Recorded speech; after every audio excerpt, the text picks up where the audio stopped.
Hello everyone, welcome back to my channel. तो इस lecture में हम स्टडी करेंगे chapter number 2, meaning of shares and features of shares. So let's start.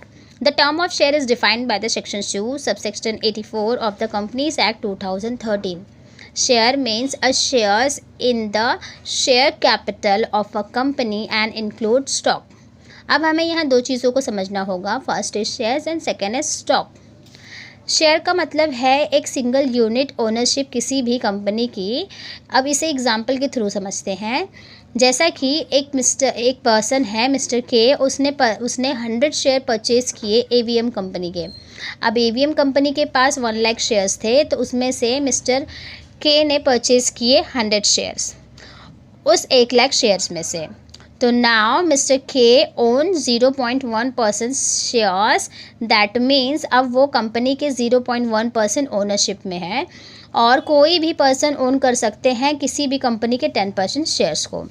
In a simple word, share means total capital of a company is divided into small parts is called shares. और shares के parts और unit के value को हम कहते हैं face value. किसी भी कंपनी के शेयर परचेज करने के बाद a person become a share holder of a company. Now stock represent the holders part ownership in one or a several company. So let's understand with an example. Mister M ने invest किए हैं stock में। That means mister A has portfolio of shares across different company. Means एक से ज़्यादा shares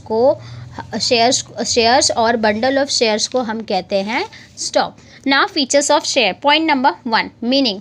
share is a small unit in total share capital of a company. यानी share क्या है? शेयर एक स्मॉल यूनिट है टोटल शेयर कैपिटल किसी भी कंपनी का। कोई भी पर्सन अगर शेयर को परचेज करता है तो उसके बाद वो उस कंपनी का शेयर होल्डर हो जाता है। In a simple word, share is nothing but a part or portion of a company's total profit. Point number 2, ownership. The owner of share is called as share holder. That means कि जो भी shares को purchase करते हैं, share को purchase करने के बाद वो क्या बन जाते हैं? They become a share holder. It is show the ownership of share holder in the company.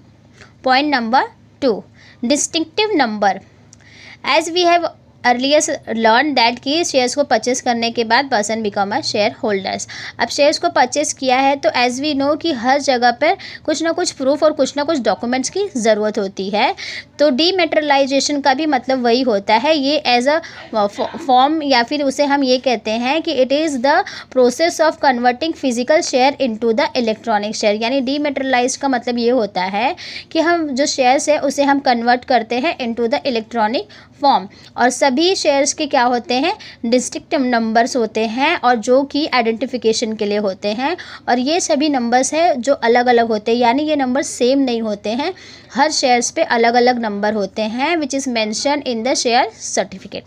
Now point number 4, evidence of title. That means कि ओनरशिप की proof. A share certificate is issued by the company under its common seal. यानी share certificate use किए जाते हैं by the common seal.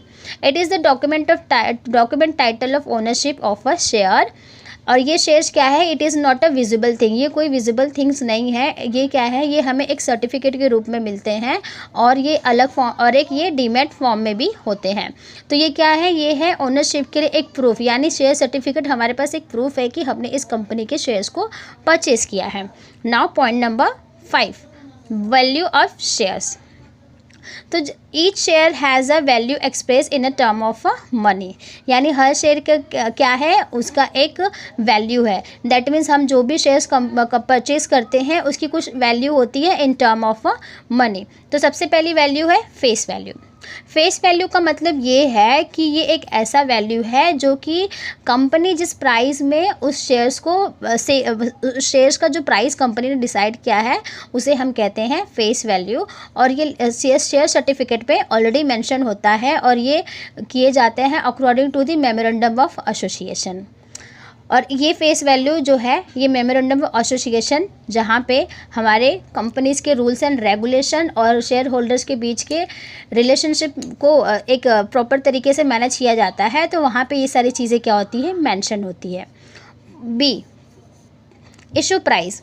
It is the price which the company sell it shares, that means कि ये एक ऐसा price है जिसमें कंपनी क्या कर रही है, जिस रेट में कंपनी शेयर्स को सेल करती है उसे हम कहते हैं issue price.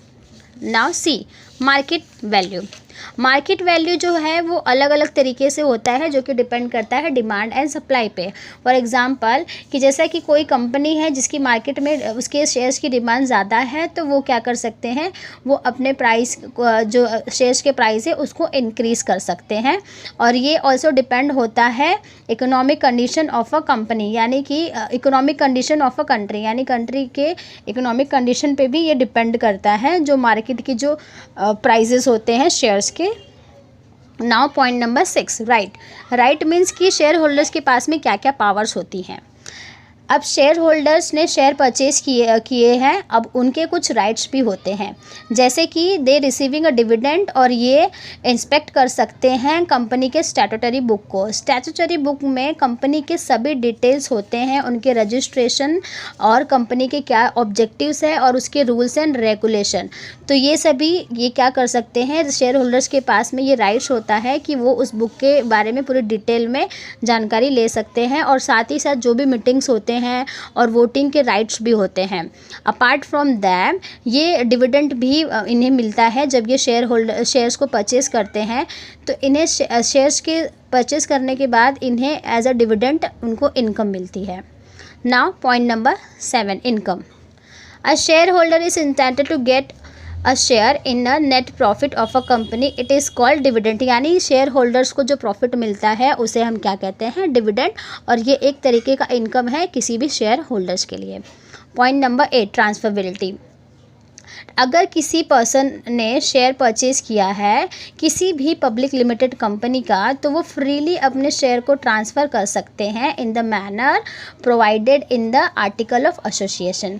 Article of association form करते हैं एक डॉक्यूमेंट जो स्पेसिफाई करता है रेगुलेशन और purpose of a company.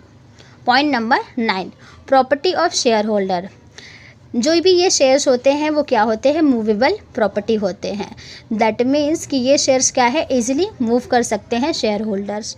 Now point number 10, kinds of share, यानी टाइप्स ऑफ शेयर्स। तो हमें पहले से ही हमने 11th स्टैंडर्ड में भी हमने पढ़ा है कि शेयर्स के 2 टाइप्स होते हैं, equity shares and preference share, और ये किसके अकॉर्डिंग होते हैं, as per the section 43 of companies act 2013। तो नेक्स्ट लेक्चर में हम पढ़ेंगे टाइप्स ऑफ शेयर्स, और टाइप्स ऑफ शेयर के अंदर हम पढ़ेंगे सबसे पहले equity shares. So these are the shares and features of the shares. Keep watching, keep learning and subscribe to my channel.